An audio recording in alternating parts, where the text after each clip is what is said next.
Landmark clinical trials in management of type 1 diabetes. Today, we are going to delve into the world of clinical trials in the management of type 1 diabetes.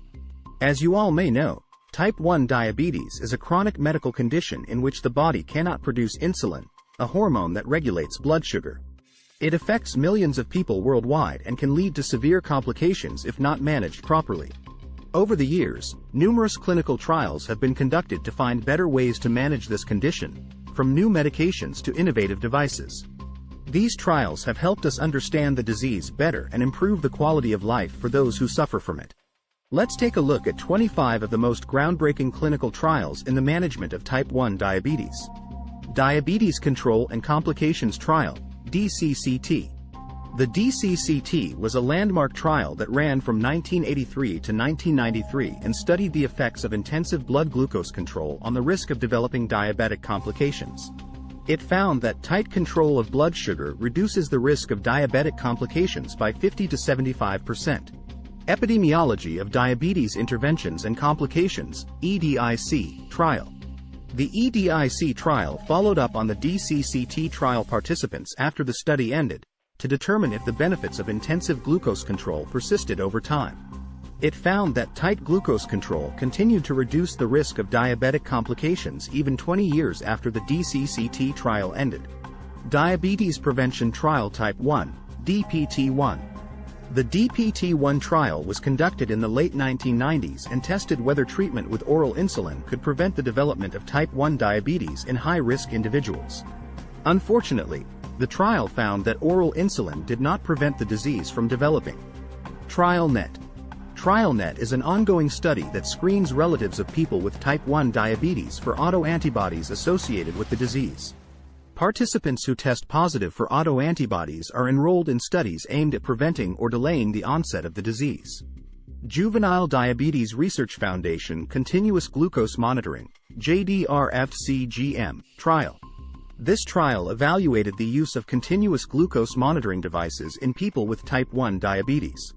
It found that continuous glucose monitoring significantly improves blood sugar control and reduces the risk of hypoglycemia.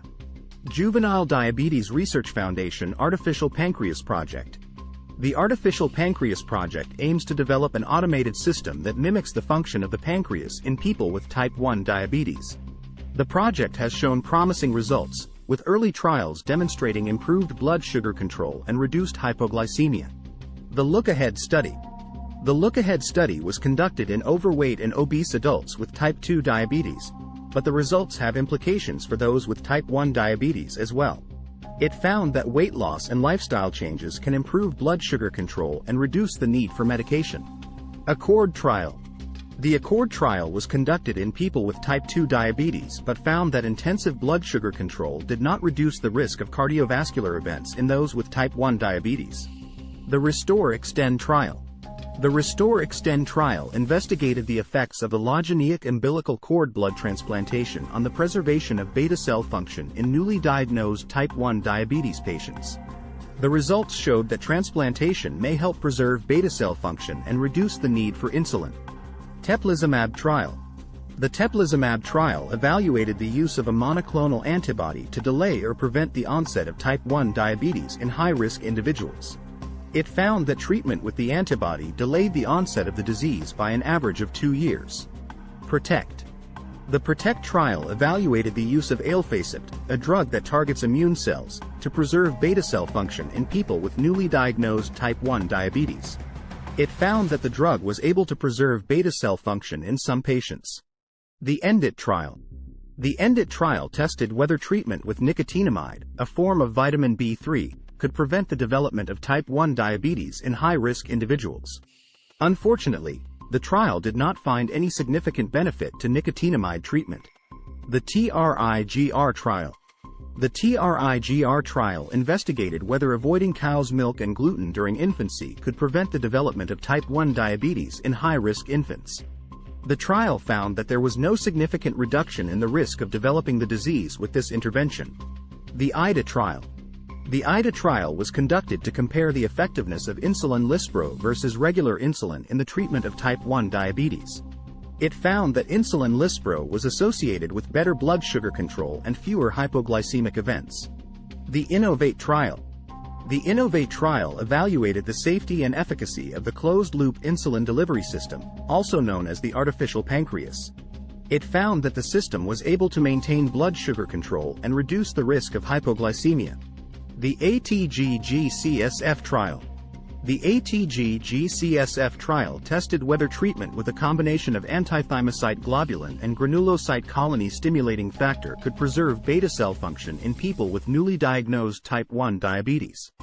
The trial found that the treatment was able to preserve beta cell function in some patients. The ITN trial. The ITN trial evaluated the use of anti-CD3 monoclonal antibodies to preserve beta cell function in people with newly diagnosed type 1 diabetes. It found that treatment with the antibody was able to preserve beta cell function in some patients. The LEADER trial. The LEADER trial was conducted in people with type 2 diabetes but found that treatment with the GLP-1 agonist liraglutide also reduced the risk of cardiovascular events in those with type 1 diabetes. The RESTORE trial. The RESTORE trial investigated the effects of allogeneic umbilical cord blood transplantation on the preservation of beta cell function in newly diagnosed type 1 diabetes patients. The results showed that transplantation may help preserve beta cell function and reduce the need for insulin. The ROSE trial. The ROSE trial evaluated the use of rituximab, a monoclonal antibody that targets B cells, in the treatment of type 1 diabetes. It found that treatment with the antibody was able to preserve beta cell function in some patients. The T1-DOL trial. The T1-DOL trial investigated the use of the anti-CD20 monoclonal antibody rituximab in the treatment of type 1 diabetes. It found that treatment with the antibody did not significantly affect beta cell function. The Type 1 Diabetes Genetics Consortium, T1-DGC. The T1-DGC is an ongoing study that aims to identify genetic factors associated with the development of type 1 diabetes. The study has identified numerous genetic variants that increase the risk of developing the disease. The Type 1 Diabetes Trial NET Oral Insulin Trial.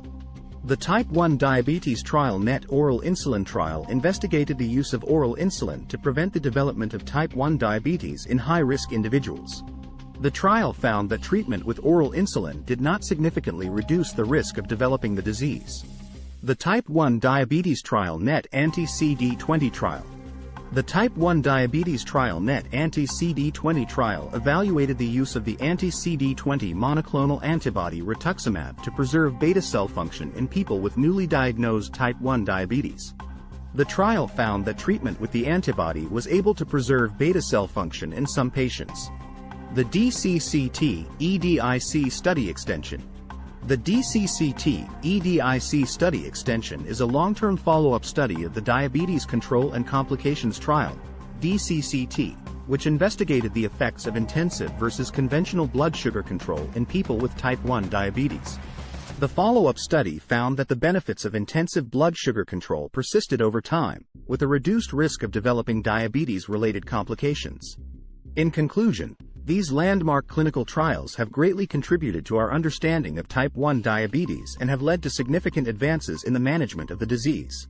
From the discovery of insulin to the development of closed-loop insulin delivery systems, these trials have paved the way for new and innovative treatments that have improved the lives of millions of people living with type 1 diabetes.